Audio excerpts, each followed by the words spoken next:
Sige lang, sir. Okay. I'm hope na malap na git.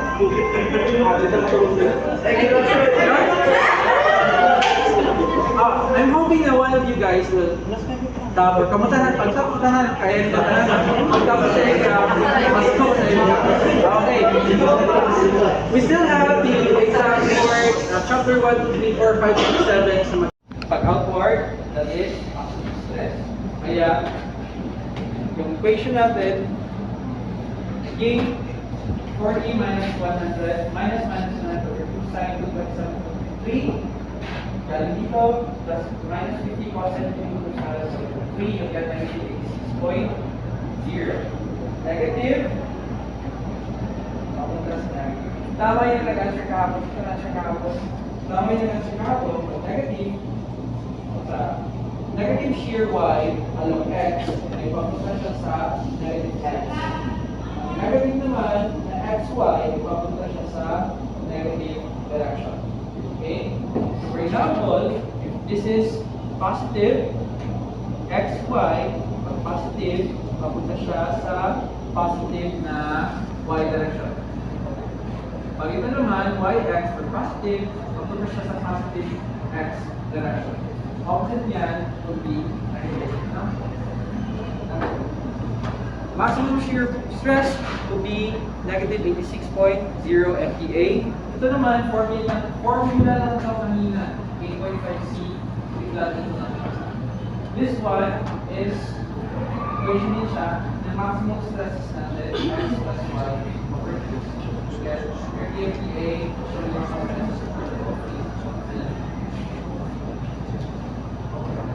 yun lang. Okay. Yun lang. Diba? Okay. More circle. Ang kaibahan ng more circle and ang advantage din using more circle is that kailangan nyo lang malaman ng concept at hindi nyo na kailangan i-memorize yung equation sa kailangan natin i-memorize. You have your equation x prime, y prime, x prime, y prime, you have your r equation for theta. Then you have your, yun lang iba, yung lima na hindi memorize. Sa more circle, mas simplify niya yung transformation of plane stresses kasi hindi niya na kailangan i-memorize yung formula na yun. Kailangan nila maintindihan yung concept ng pag-construct ng more circle and then kung marunong kayo mag-compute ng circle at saka Pythagoras theorem, kaya niyo siyang masolve. Okay. Brief background, the more circle is developed by Moore, 1882, which is a German engineer. This is a graphical method sa pag-transform ng equations for the stresses. It is popular for the reasons na na-visualize niya yung transformation and then is relevant. This is all relevant data can be obtained from our circle by trigonometry. It is easier to use than the conventional na formula or yung ginamit natin na derivation ng formula. Okay. Pag-construct ng more circle, i-start lang yan. Okay.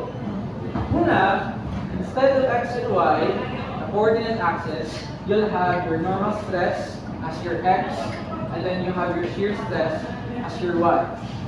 Okay.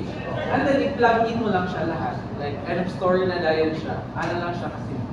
Okay? Draw a set of axes. Yung axis na gagamitin natin would be, this is your normal stress, this is your shear, this is positive, this is positive. Same lang sa Cartesian plane. Instead of x and y, you have normal stress, you have shear stress. And then, i-plug mo yung point label x with coordinates. I-plug mo lang yung normal stress at saka shear. Normal shear. And then, ito, kaya mo siyang masolve agad. Ito. Okay? Diretso na ito siya. Example. For example, the state of plane stress at the point, di ba, same na ito ginawa natin na problem. Given here, you have x. X natin is, x is 40 MPa. Your y is 20 MPa. Your xy is 16 MPa. Positive, no? Positive. Diba? Positive coordinate. Sige ba? Ay, Okay na yan. ito na. Maintindihan niyo naman. This is YX 16 MPa. Okay. Step 1 is definition. Then, i-plug natin siya sa Morse circuit. Okay. Ano yung coordinate natin? Yung coordinate natin is X, XY, Y, YX. Okay. Plot natin siya. Okay. Okay. So, ipa-plot natin siya.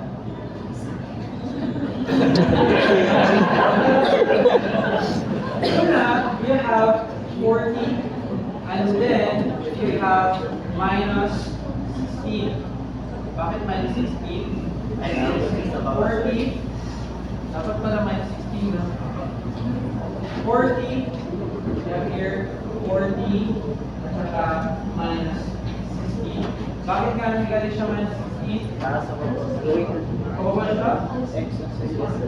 Okay lang ha. Pagbalis na lang ng negative. Ito yung nabasa mo. Okay. Pag counterclockwise, that is negative. Counterclockwise is negative. Counterclockwise is negative. Clockwise is positive. Sure na ba, Fanny? Yes, sir. Sa opposite na sa usual natin na convention, di ba? May convention na sa usual, counterclockwise is positive, clockwise is negative. But for Morse circle, clockwise is positive, counterclockwise is negative. Okay. So we have 40, and this yung pares niya is negative 16. So you have 40 minus 16 is 38. And then yung isa mo naman, you have positive 20, and then you have positive 16. MPa, this is Y, YX, this is X, XY. Keep that mo lang siya. Okay, you have your first point here, you have the second point here, this is 20, here 20, ito 0. And then this is 16. So, this is 16. Ito naman, this is negative 16. This is 40. This is 20. Okay. So, pag-plot mo siya dito, for example, 10, 20, 30, 40. So you have 40 here, and then you have 16. This is 40 and negative 16, and you have 20 and then positive 16. This is 20 and 16. I-plot mo lang siya. And then, i-connect mo yung 2 points mo. So, i-connect mo sila ng dalawa. Yan lang. And then, this would be your diameter sa circle. So, bakit na circle to? Para yan. Yan yung idea. If this is the diameter of your circle, we know that somewhere dito sa gitna, dito yung center of the circle. Circle. Ano yung coordinates ng center of the circle? This is center nilang dalawa, at center nilang dalawa. Tama ba? Saan yung center niya? Bakit kasi pa nakadraw ito? Paano i-compute yung center niya? Para ma-compute yung center niya, this is just 2 pi r squared. 40 plus 20 over 2. Tama di ba? Tama ba? Sure mo? Center. Yeah, Di ba circle lang? Circle lang. 40 minus 20 plus 20 over 2. Tama? Tama ba? Sure mo? Very good. So ang center niya is at 30 and 0. Center of circle. 30 and 0. Okay. Yung 30 mo, this is your y. Which is your y. X plus y over 2. Ito yung formula kanina. 0. Maximum in shear plane. 0 yung shear. Diba 0 yung shear? And then, paano natin i-solve yung R? R is this one. This one is your R. Ito, this is your R. Paano i-solve yung R natin? Paano i-solve yung R? R would just be square root of 16 squared. Tapos 20 squared.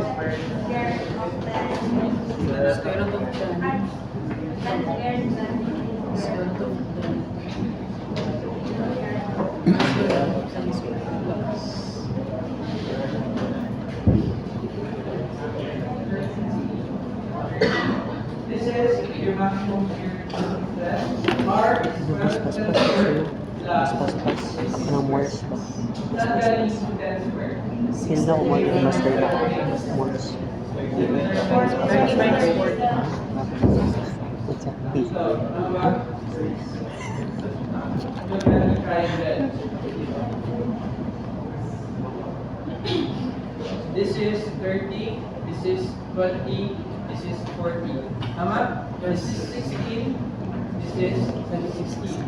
So if this is your R, this is equivalent to 10. 10 squared plus 16 squared. Okay? So you get 18.87 MPa. That is your radius. Okay. Para malaman natin si R, yung minimum niya is ito. This is stress 1. Si maximum niya is ito. Stress 2. Para makuha mo yan, kunin mo si center minus R. Diba this is R? So 1 is just your center minus R. Center mo is 30. R was 18.87. Si 1 is maximum. Sorry. Maximum of is 1, it's 2.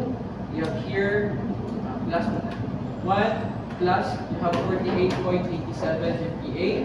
And then for shear 2, you have your center minus R. This is 30 minus 18.87. This is 11.13 MPa.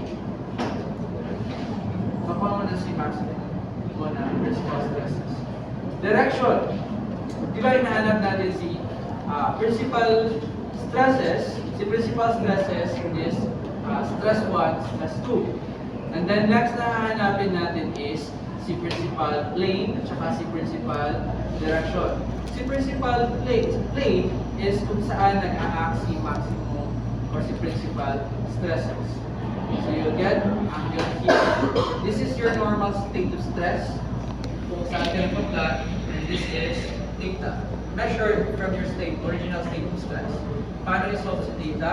Ito, ang twist lang dito sa Mohr circle, your theta sa Mohr circle is equivalent to theta. 2 theta ito ha, hindi siya theta. This is equivalent to 2 theta palagi sa Mohr circle. Okay? 2 theta. 2 theta. This is 2 theta. This is 2 theta. That is 2 theta. Para ma-compute natin yung principal direction, this is just your tangent to theta equivalent to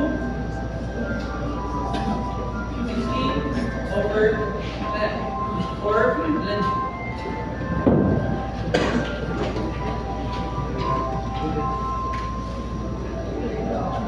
That is 58.0.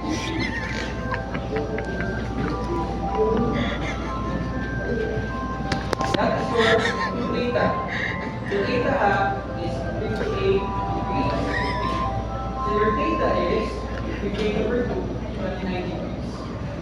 Kaya, yung equivalent state of stress mo for this one would be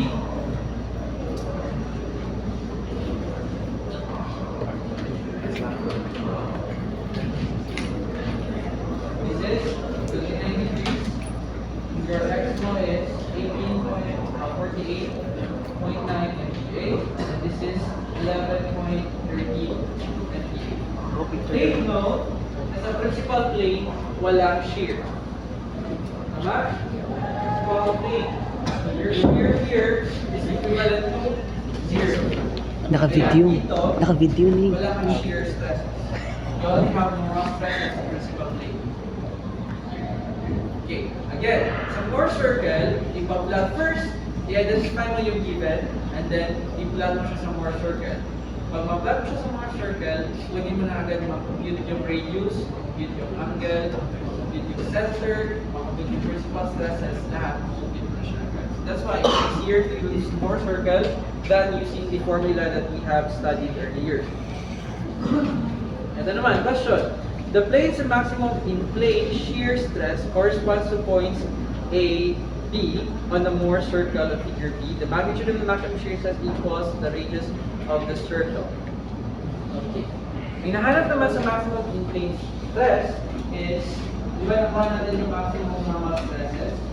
Ang next na kukunin natin is yung maximum in plane shear stress. Di ba? Along shear axis. Ano yung maximum niya? Yung maximum niya will just be equivalent sa radius. Same sa formula kanina. Yung maximum plane shear mo is equivalent sa radius. So yun lang. Ano naman siya kadali? Okay. And then, ano pala? Ito is the principal plane.